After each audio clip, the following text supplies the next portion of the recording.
តោះសួស្តីបងប្អូនទាំងអស់គ្នាថ្ងៃនេះខ្ញុំមក recap season ដែលខ្ញុំចូលយកមិញអញ្ចឹងឥឡូវយើងមើល time frame daily យើងឃើញថាទីផ្សារវាបានreversal ឡើងទៅដល់អីគេនេះ liquidity ខាងឆ្វេងដៃនេះ draw on liquidity buy side អញ្ចឹងទីផ្សារនៅពេលដែលវា reversal ទៅវិញ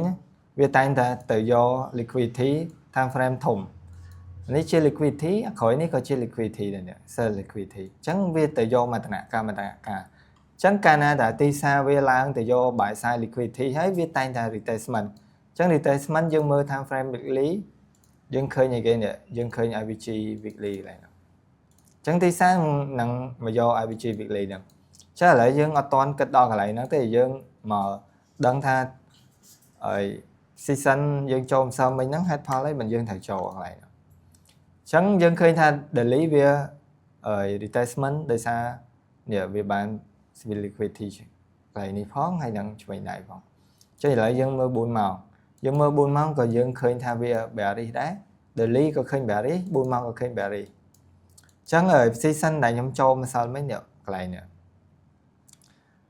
ឥឡូវខ្ញុំនិយាយ time frame daily បន្តិចអញ្ចឹង time frame daily យើងឃើញថានៅពេលដែលវា reversal យើងឃើញថា candle មួយនេះ candle ថ្ងៃច័ន្ទបើកមកជា bullish candle អញ្ចឹងខ្ញុំរងចាំថ្ងៃគៀbullish candle នេះគឺខ្ញុំអត់ trade ទេដោយសារអីសារយើងមើលឃើញវា bearish retracement អញ្ចឹងយើងចាំថ្ងៃគៀបើកមក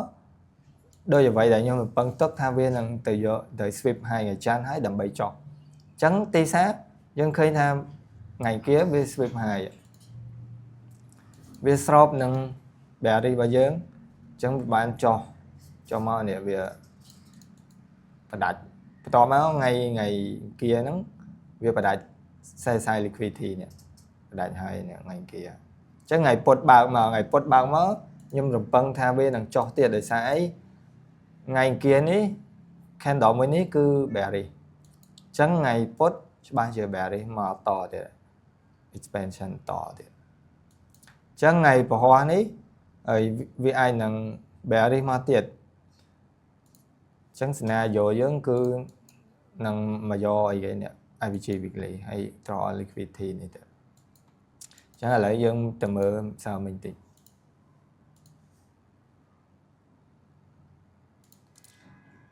តើតើមួយ season សារមិញ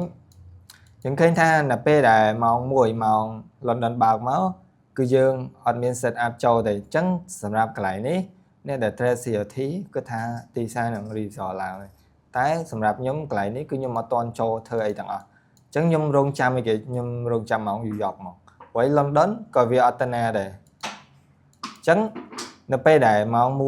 1បិទនេះម៉ោង1បិទម៉ោង2:10បើកម៉ោង4បិទអញ្ចឹងយើងឃើញថាអីគេសារវាមាន SMT ជាមួយ Pound SMT ជាមួយ Pound តែនេះ candle នេះ bullish ទេគឺយើងអត់ត្រូវលក់កន្លែងហ្នឹងឯងយើងចាំអីគេយើងចាំ candle មួយទៀត candle ម៉ោង4បើកទៅដល់ម៉ោង8អញ្ចឹងយើងចុចមកឃើញមកបកគោនេះវាបុកចុះមកនេះមានអីគេ CSD 4ម៉ោងហើយអាកន្លែងនេះ SMT ជាមួយ Pound ហើយអា candle នេះក៏ SMT ជាមួយ Pound ដែរវា SMT 2មកចាឥឡូវយើងទៅមើល1ម៉ោងយើងមាន key កន្លែងណាខ្លះមានអីគេ IVG bearish តមក order block មកនេះ order block មកអញ្ចឹងយើងចាំលក់តែយើងមិនលក់នៅខាងក្រោមហ្នឹងទេយើងចាំមើលសារវា retracement ចូលចាក់ដល់ key របស់យើងនេះយើងកុំប្រញាប់បើយើងប្រញាប់គឺច្បាស់ជាដាច់ទេអញ្ចឹងឥឡូវយើងមើលសារអាកន្លែងនេះយើងឃើញថា15នាទីបើសិនជាអ្នកនេះហ្នឹងគេចូលបាត់ហើយនេះ sweep 15នាទី sweep ហើយមានគេនេះ order block នេះ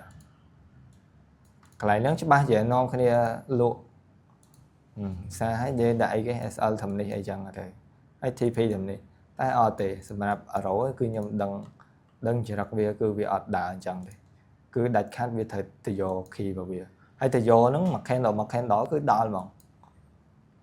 ចាកន្លែងនេះវាបាន trap អីគេ seller នេះឃើញអត់មកបកគោហ្នឹង ដាច់អស់លេងមកយើងលក់កន្លែងហ្នឹងហើយដាក់ SL ហ្នឹងចាឥឡូវវាចាក់ដល់ key 1 ម៉ោងរបស់យើងហើយ15នាទីមួយតែអញ្ចឹងយើងរកមើល5នាទីយើងរកមើល5នាទីយើងឃើញអីគេឃើញទីផ្សារនៅ bullish ឡើយឡើយវាដល់ key មែនតែ bullish យើងចាំមើលវា bearish មកវិញចាំយើងលក់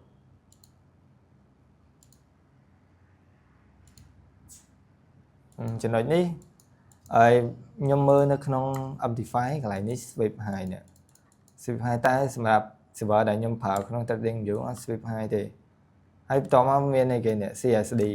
5នាទីអញ្ចឹងខ្ញុំចូលលក់កន្លែងហ្នឹងខ្ញុំចូលលក់ចំណុចហ្នឹងហើយខ្ញុំដាក់ SL ហ្នឹងហើយ TP យើងយកណា TP យើងយក sell stop នៅ draw liquidity អា daily low របស់យើងអញ្ចឹងទីផ្សារនៅពេលដែល daily profile bearish ហើយ4ម៉ោង bearish 15នាទី bearish 1ម៉ោង bearish អីគឺ